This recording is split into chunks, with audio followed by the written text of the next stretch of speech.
दोस्तों, किसी गांव में गरीब किसान रहता था।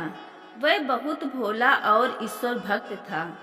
उसके पास थोड़ी सी जमीन, दो बैल और घर में उसकी पत्नी थी।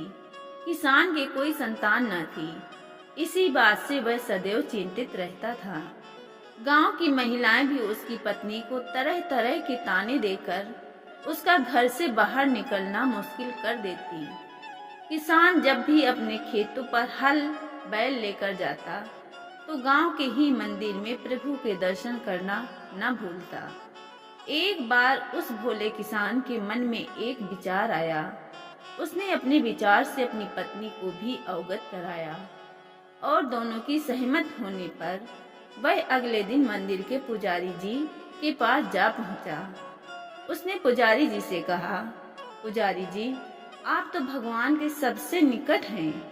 हमेशा से आप उनकी पूजा करते आए हैं। आपको तो ईश्वर के दर्शन होते ही रहते होंगे। आप मेरी प्रार्थना उन तक पहुंचा दीजिए ना। उस मंदिर का पुजारी बहुत लालची था। उसने सोचा, पता नहीं इसकी क्या प्रार्थना है। धन देने के लिए तो इसके पास फूटी कौड़ी भी नहीं है, लेकिन फिर भी सुन लो, क्या पता मेरा ही कुछ फायदा हो जाए। इस मूर्ख के द्वारा मन में ऐसा विचार करते हुए पुजारी जी ने कहा, हाँ हाँ नारायण दास, बोलो, तुम्हारी क्या समस्या है। किसान नारायण दास बोला, पुजारी जी, मेरी पत्नी बांझ है, तो अगर उसके कोई संतान हो जाए, इस बारे में आप प्रभु से बात करके देखो। पुजारी जी की नजर उसकी जमीन पर पहले से ही थी।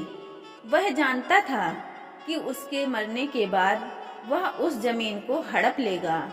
उसने कहा, नारायण दास, ऐसा करो, कल तुम और तुम्हारी पत्नी प्रातः काल मंदिर में आ जाना। मैं रात को प्रभु से तुम्हारी समस्या का समाधान पूछने का प्रयास करूंगा। भोला किसान बहुत खुशी खुशी घर लौट आया और सुबह होने का इंतजार करने लगा। आज की रात उन दोनों को बहुत लंबी लग रही थी। किसान की पत्नी बोली, ए जी, क्या सचमुच प्रभु जी से पुजारी जी हमारी बात पूछेंगे? तो किसान कहता है, अरे पगली, भगवान के सबसे बड़े भक्त हैं हमारे पुजारी जी। उनकी तो प्रभु जी से हमेशा ही बात होती रहती होगी। उसकी पत्नी भी उसका विश्वास कर लेती है। समय बीता, सुबह हो गई। जल्दी जल्दी सारे कामों से निवृत्त होकर वे दोनों मंदिर जा पहुँचे। पुजारी जी वहाँ की पूजा में व्यस्त थे। थोड़ी देर बाद जब पुजारी जी पूजा संपन्न कर चुके तो उन्होंने देखा कि किसान और उसकी पत्नी खड़े हैं। वह बोला, अरे नारायण दास, बैठो और अपनी पत्नी का घूंघट ऊंचा कराओ। प्रभु से क्या पर्दा, प्रभु तो सब देखते और जानते हैं। पुजारी जी की आज्ञा पाकर किसान ने अपनी पत्नी का घूंघट हटवा दिया। पुजारी जी उसके सामने बैठ गए। जैसे ही पुजारी जी की नजर किसान की पत्नी से मिली, पुजारी जी के मन में लड्डू फूटने लगे। उसका ईमान डोलने लगा। वह सोचने लगा, लगता है प्रभु मुझ पर कुछ ज्यादा ही मेहरबान हैं। अब मैं इसे ऐसी तरकीब बताऊंगा कि इसकी जोरू और जमीन मेरी होगी। कहते हैं ईश्वर तो सर्वव्यापी हैं। सो वह पुजारी के पवित्र स्थान पर बैठकर नापक इरादों का सुन रहा था। प्रभु ने सोचा, पहले तू नीचे गिर, मैं भी देखता हूँ कि तू कितना नीचे गिरेगा। कर्मों का हिसाब तो मैं बाद में करूँगा। पुजारी जी ने किसान से कहा, नारायण दास, रात को जब मैंने प्रभु को प्रसन्न किया तो वह मेरे समक्ष आकर बोले, वत्स, किसान से कहना पहले वह अपनी परीक्षा देकर मुझे प्रसन्न करे, तब मैं उसकी प्रार्थना सुनूंगा। भोला किसान उसके नापक इरादों को भाप न सका। वह उत्सुकता बस बोला, बोलिए पुजारी जी, जल्दी कहिए, मुझे प्रभु के लिए कौन सी परीक्षा देनी होगी। तब पुजारी बोला, नारायण दास, बहुत ही कठिन परीक्षा है। उसमें तुम्हारी जान जाने का भी खतरा है। मुझे लगता है कि तुम रहने दो, तुमसे यह सब ना हो सकेगा। वह यह सब किसान को उकसाने के लिए कह रहा था।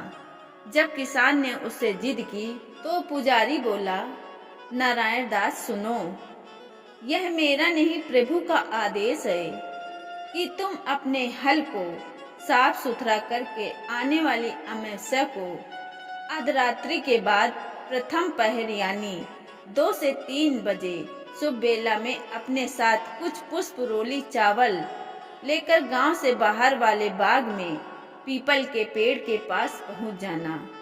वहां उस हल को जमीन में इस प्रकार गाड़ना कि उसका लकड़ी वाला हिस्सा जमीन के अंदर और लोहे वाला हिस्सा जिससे जमीन की मिट्टी पलट जाती है वह ऊपर की ओर रहे। फिर उस लोहे वाले हिस्से पर रोली का तिलक लगाकर थोड़े चावल समर्पित करके उस पर पुष्प चढ़ा देना और प्रार्थना करना कि हे प्रभु, मेरी पूजा से प्रसन्न होकर मुझे दर्शन दीजिए। फिर उस पीपल के पेड़ पर चढ़कर अपने वस्त्र उतार देना और केवल अधो वस्त्र धारण किए रहना। उसके बाद अपने पेट को जमीन की ओर करते हुए पेट के बल हल्के उस लोहे वाले हिस्से के ऊपर गिर जाना। अगर प्रभु प्रसन्न हो गए तो तुम्हारे सारे कष्टों का निवारण कर देंगे।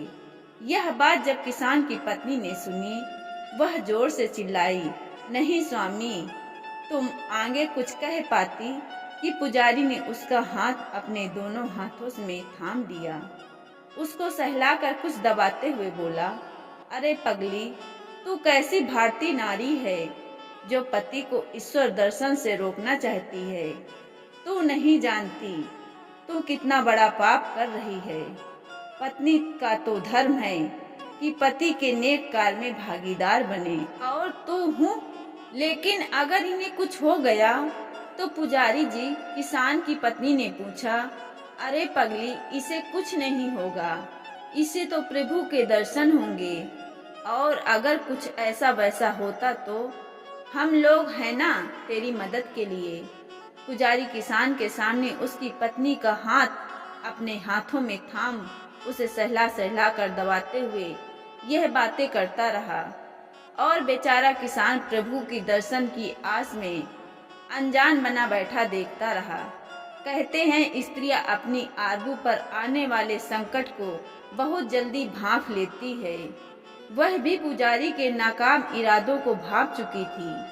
तभी किसान की पत्नी ने जोर से अपना हाथ उसके हाथों से खींचकर साड़ी में छुपाने का प्रयास किया। अब किसान और उसकी पत्नी मंदिर से उठकर वापस घर लौट आए। किसान को अब आने वाली अमावस्या का इंतजार था।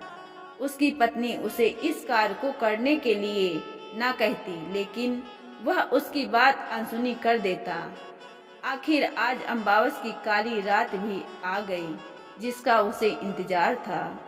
यमदूतों ने बाग में डेरा डाल दिया। वह किसान की आत्मा को ले जाने के लिए तैयार बैठे थे। किसान आज की रात प्रभु दर्शन की आस में सो न सका और उसकी पत्नी पति वियोग के सोच में घुली जा रही थी। आखिर वह घड़ी आ पहुंची जिस घड़ी की प्रतीक्षा किसान नारायण दास को पिछले कई दिनों से थी। स्नान आदि से निवृत्त होकर अपने पूजा की सारी सामग्री तैयार करके हल को साफ सुथरा करके वह अपनी पत्नी के पास गया और बोला, सुन, अब मैं जा रहा हूँ, मुझे द्वारे तक छोड़ने नहीं चलेगी। इतना सुनते ही उसकी पत्नी की आंखों से आंसू बहने लगे और जोर जोर से रोने लगी। उसे लगा कि शायद आज मैं इन्हें जैसे अपनी जिंदगी से ही विदा कर रही हूँ। वह उसके पैरों में लिपट कर रोते रोते कहने लगी, स्वामी, जरा सुनो, मुझे अभागन बांझ औरत के साथ इस गांव में कैसा व्यवहार होता है, और यदि मैं विधवा हो गई तो मेरा क्या होगा? मैं तो जीते जी मर जाऊंगी। यह दुनिया मुझे जीने नहीं देगी।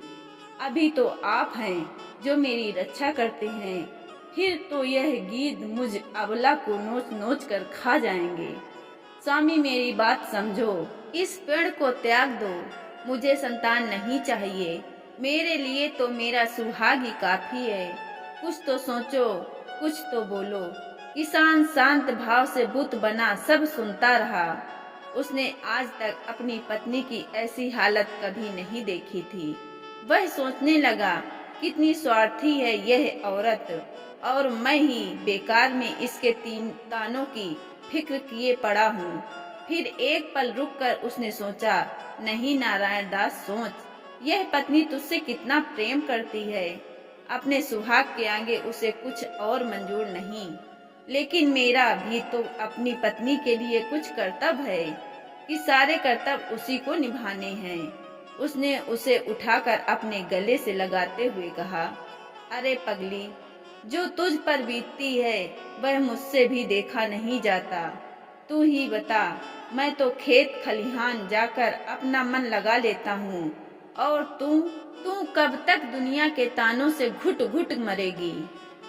सच में यह समाज बहुत खुदगर्ज है और निर्दयी है। हम जैसे गरीबों का तो यहाँ खैर तू छोड़, परेशान ना हो। अगर मुझे प्रभु मिल गए तो मैं उससे तेरी सारी समस्याएं कह दूंगा। अभी तू मुझे जाने दे, अपने आंसू पोंछ ले। तू ही तो मेरी हिम्मत है पगली, तेरे सिवा मुझ दुखिया का भी तो कोई नहीं है। भगवान भी हम गरीबों से ही रूठता है।